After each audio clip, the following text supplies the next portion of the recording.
Gonna tell you what to do, but try to play it cool. Baby, I ain't playing by your rules. Everything looks better with a view. Why you always...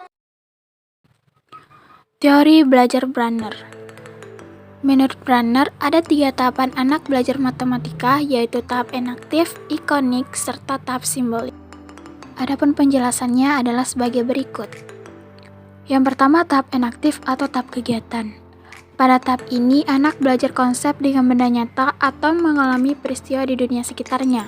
Pada tahap ini, anak masih dalam gerak refleks dan mencoba-coba. Yang kedua ada tahap ikonik atau tahap gambar bayangan.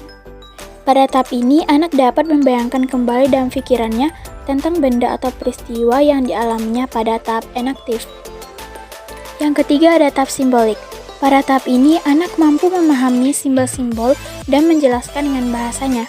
Jadi, untuk memudahkan pemahaman dan keberhasilan anak pada pembelajaran matematika haruslah secara bertahap. Faktor-faktor yang mempengaruhi proses pembelajaran matematika berdasarkan tahapan ini merumuskan 4 teorema, yaitu teorema penyusunan, notasi, pengerasan, dan keanekaragaman serta pengaitan. Berikut contoh penerapan teori belajar ini.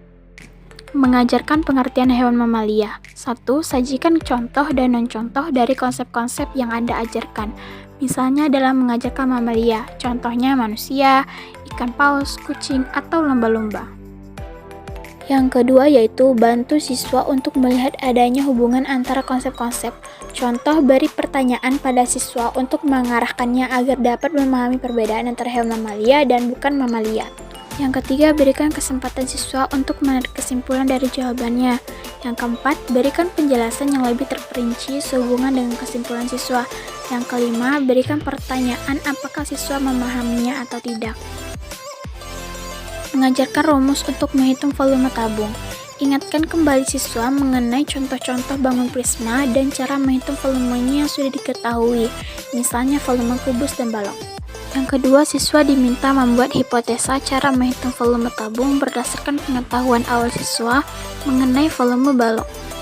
Dalam proses mengajar menurut Brunner, perlu adanya pendekatan spiral atau lebih dikenal dengan spiral curriculum, yaitu mengurutkan materi pembelajaran mulai dari mengajarkan materi secara umum. Kemudian secara berkala kembali mengajarkan materi yang sama dalam cakupan yang lebih rinci, dengan memperhatikan tahapan perkembangan kognitif seseorang, enaktif, ikonik, serta simbolik.